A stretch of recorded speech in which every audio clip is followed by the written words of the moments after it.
Assalamualaikum warahmatullahi wabarakatuh. Perkenalkan, nama saya Tika Ayusa Fitri, NIM 2001-04041.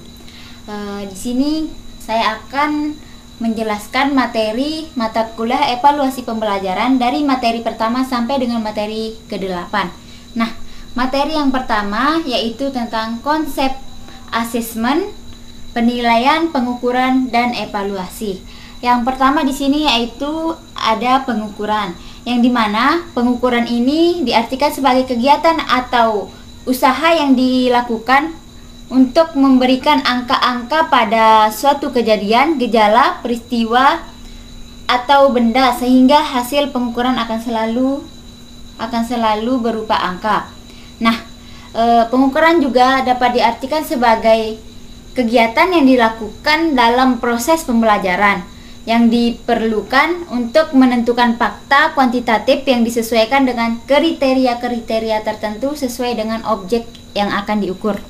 Nah, yang kedua yaitu penilaian, yang dimana penilaian di sini yaitu penerapan berbagai cara dan penggunaan beragam alat penilaian untuk memperoleh informasi tentang hasil belajar siswa atau keterampilan atau ketercapaian kompetensi atau rangkaian kemampuan siswa, di mana kegiatan dari penilaian ini tidak hanya terbatas pada karakteristik peserta didik, melainkan juga mencakup karakteristik metode mengajar, kurikulum, fasilitas, dan administrasi sekolah.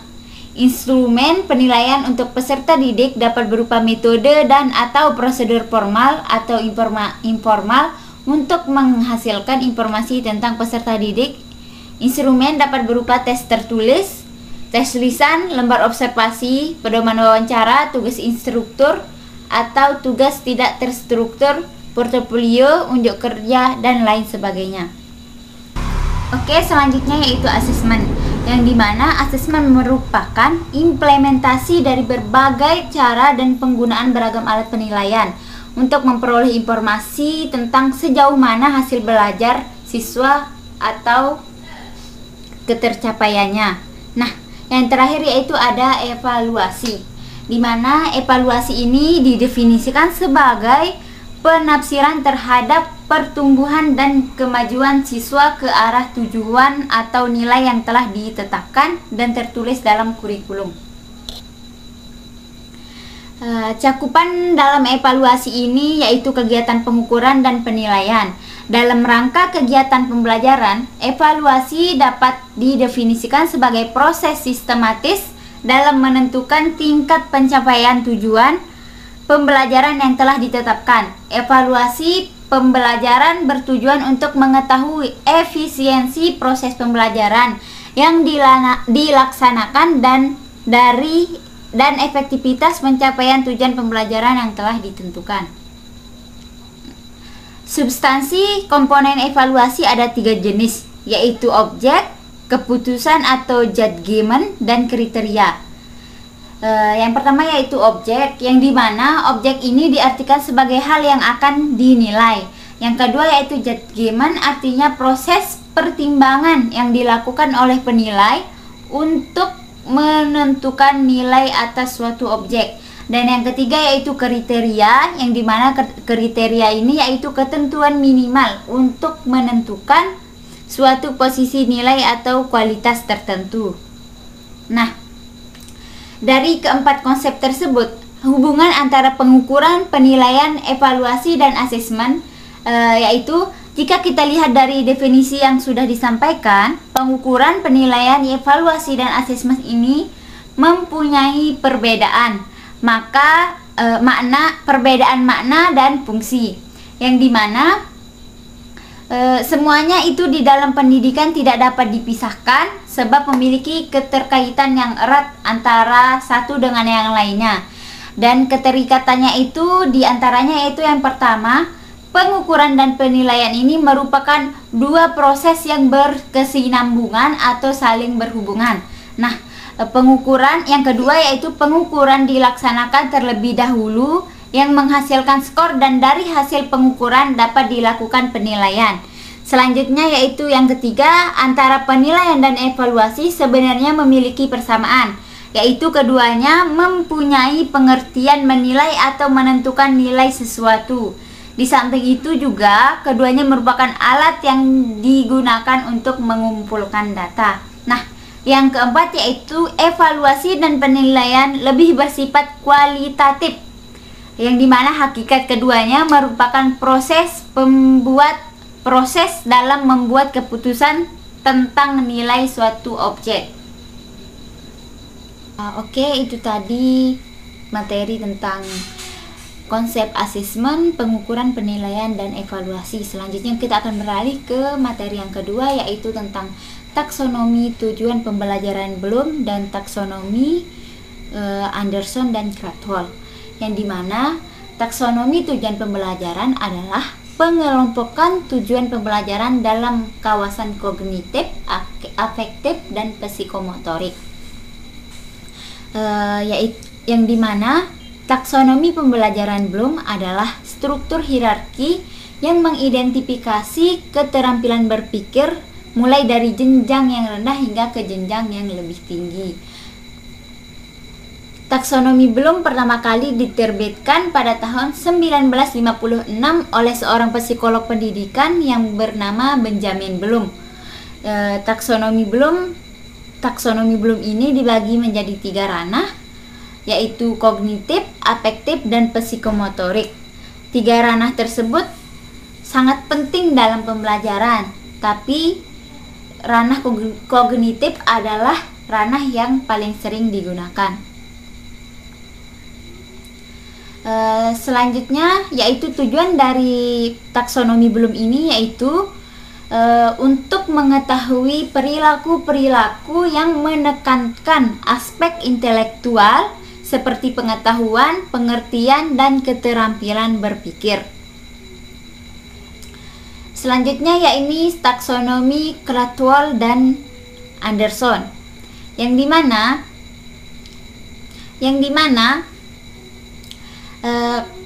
taksonomi Anderson dan Krathwohl ini adalah merevisi dari ranah kognitif taksonomi Bloom, di mana mereka merevisi pada tahun 2021.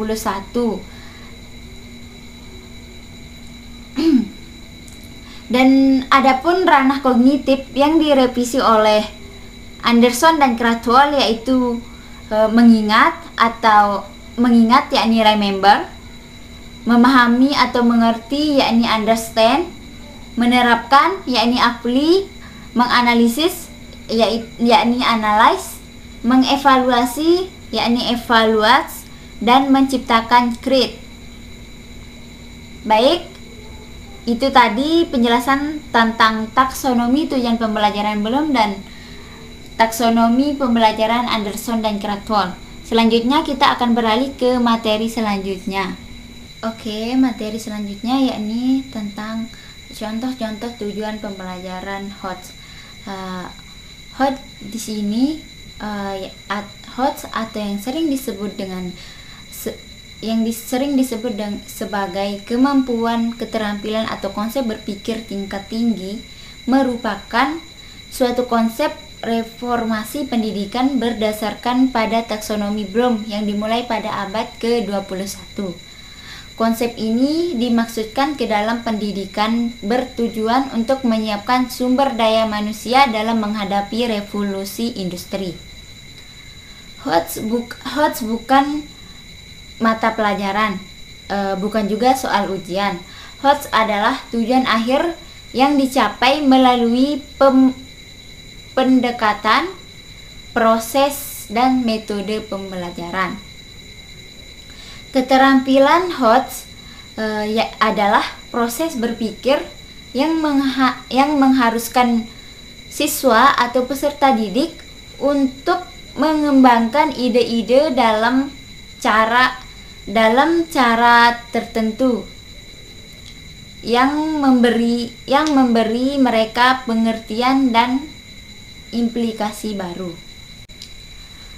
HOTS pertama kali ditemukan oleh Brockhart. Dia mendefinisikan model ini sebagai metode untuk mentransfer pengetahuan, berpikir kritis, memecahkan masalah.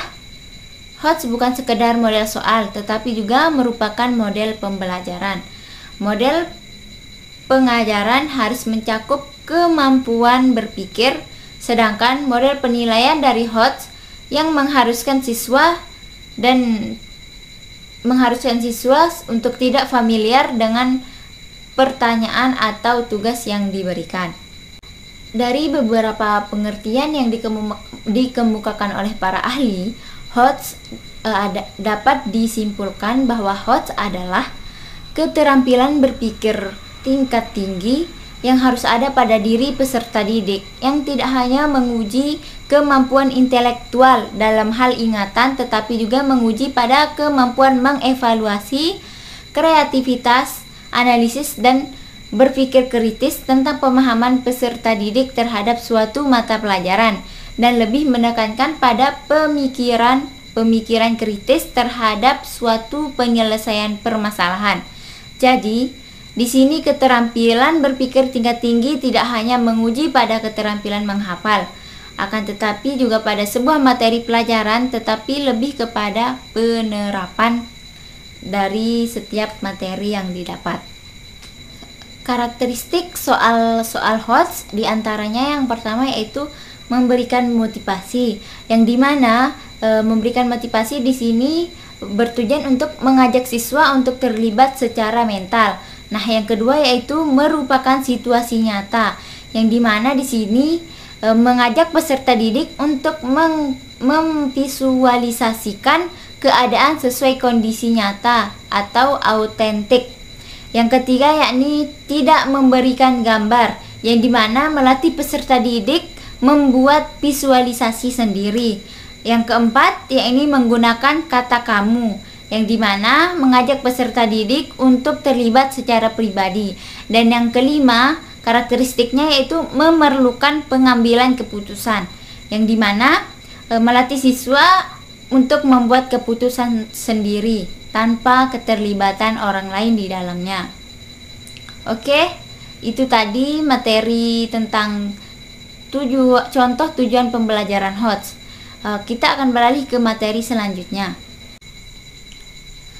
Materi selanjutnya yakni tentang penilaian ranah kognitif, afektif, dan psikomotorik serta metode dan instrumennya. Yang pertama yakni ranah kognitif, yang dimana ranah kognitif ini adalah ranah yang berkaitan dengan mental atau otak. Metode yang digunakan yaitu ada tes dan non-tes, dan untuk instrumen yang digunakan dalam ranah kognitif ini yaitu tes atau pertanyaan lisan di kelas, pilihan ganda, uraian objektif, uraian non-objektif atau uraian bebas, jawaban atau isian singkat, menjodohkan, portofolio, dan performance. Yang kedua yaitu ranah afektif. Ranah afektif adalah ranah yang berkaitan dengan sikap dan nilai. Metode yang digunakan dalam ranah afektif ini adalah metode observasi dan metode laporan diri. Dan untuk instrumennya yakni instrumen sikap, minat, konsep diri, nilai, dan moral. Selanjutnya yakni ranah psikomotorik. Ranah psikomotorik yakni merupakan ranah yang berkaitan dengan keterampilan atau skill atau kemampuan bertindak setelah seseorang menerima pengalaman belajar tertentu.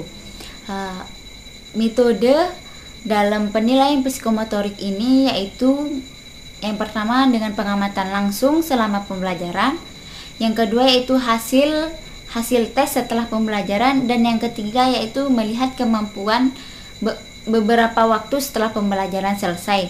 Dan untuk instrumen yang digunakan dalam ranah psikomotorik ini yaitu yang pertama yaitu berupa soal, lembar kerja, lembar tugas, perintah kerja, dan lembar eksperimen. Sekian untuk materi tentang penilaian ranah kognitif, afektif, dan psikomotorik. Materi selanjutnya yaitu tahapan proses pengembangan instrumen tes dan non-tes. Yang pertama yakni tahapan proses pengembangan instrumen tes. Tahapan yang pertama yaitu menulis spesifikasi tes, yang kedua menulis soal tes, yang ketiga meninjau soal tes, yang keempat memperbaiki tes, yang kelima melaksanakan tes-tes, yang keenam menganalisis item tes, dan yang terakhir menginterpretasikan hasil tes. Kemudian untuk tahapan proses pengembangan instrumen non-tes, sama halnya seperti tahapan pengembangan instrumen tes. Tahapan proses pengembangan instrumen non-tes yang pertama yaitu menentukan spesifikasi instrumen, yang kedua menulis instrumen, yang ketiga menentukan skala instrumen, yang keempat menentukan sistem penskoran, yang kelima menelaah instrumen, yang keenam merakit instrumen, yang ketujuh melakukan uji coba, yang kedelapan menganalisis hasil uji coba, yang kesembilan memperbaiki instrumen, yang kesepuluh melaksanakan pengukuran, dan yang terakhir yakni menafsirkan hasil pengukuran. Oke, itu tadi materi tentang tahapan proses pengembangan instrumen tes dan instrumen non-tes. Selanjutnya kita akan beralih ke contoh cara pembuatan butir soal pilihan ganda. Oke, materi selanjutnya yakni tentang contoh pembuatan butir soal pilihan ganda yang dimulai dengan merumuskan tujuan pembelajaran atau pencapaian atau indikator pencapaian kompetensi, yang kemudian dilanjutkan dengan merumuskan indikator soal dan kemudian merumuskan butir soal. Nah, sebelumnya kita akan menentukan materi yang akan kita gunakan dalam pembuatan contoh butir soal pilihan ganda ini. Materi yang akan digunakan yakni materi tentang keanekaragaman hayati di Indonesia beserta ancaman dan pelestariannya. Nah, untuk indikator pencapaian kompetensinya di sini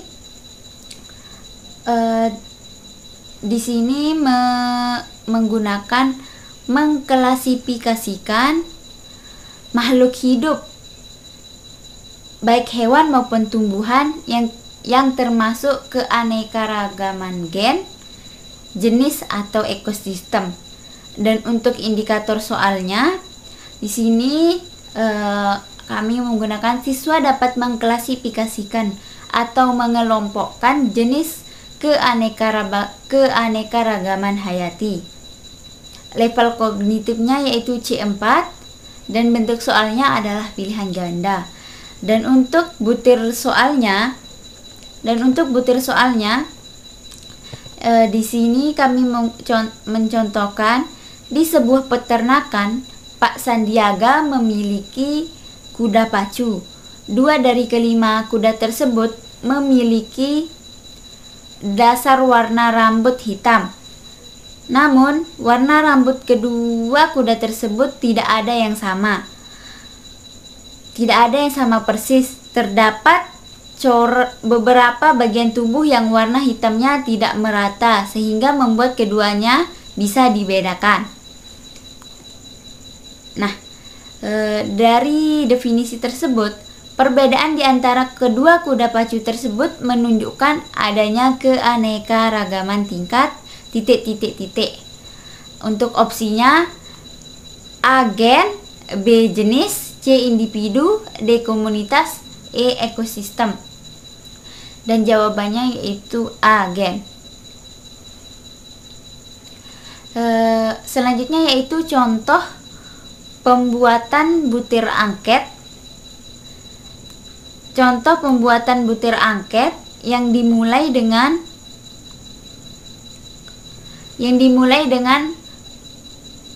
menguraikan indikatornya, kemudian memilih salah satu indikatornya, dan yang ketiga yaitu merumuskan 3 contoh butir pernyataan angketnya.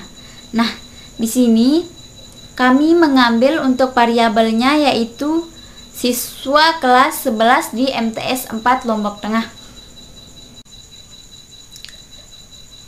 Sebelumnya di sini kami akan membuat angket untuk mencari tahu bagaimana kedekatan antara orang tua dengan peserta didik di rumahnya.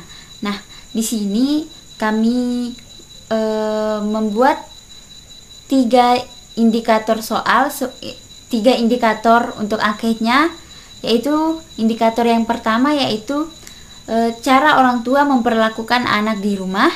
Yang kedua yaitu tanggung jawab orang tua dalam memenuhi kebutuhan anak. Dan yang ketiga yaitu pemberian perhatian dalam pendidikan anak. Sebelumnya di sini kami akan membuat angket untuk mencari tahu bagaimana kedekatan antara orang tua dengan peserta didik di rumahnya. Nah, di sini kami membuat 3 indikator soal, 3 indikator untuk anketnya, yaitu indikator yang pertama yaitu cara orang tua memperlakukan anak di rumah. Yang kedua yaitu tanggung jawab orang tua dalam memenuhi kebutuhan anak. Dan yang ketiga yaitu pemberian perhatian dalam pendidikan anak. Dari ketiga indikator ini, kami mengambil cara orang tua memperlakukan anak di rumah. Dan bentuk butir angket dari indikator tersebut, yang pertama yaitu apakah orang tuamu selalu memberikan teladan yang baik dalam segala hal di rumah?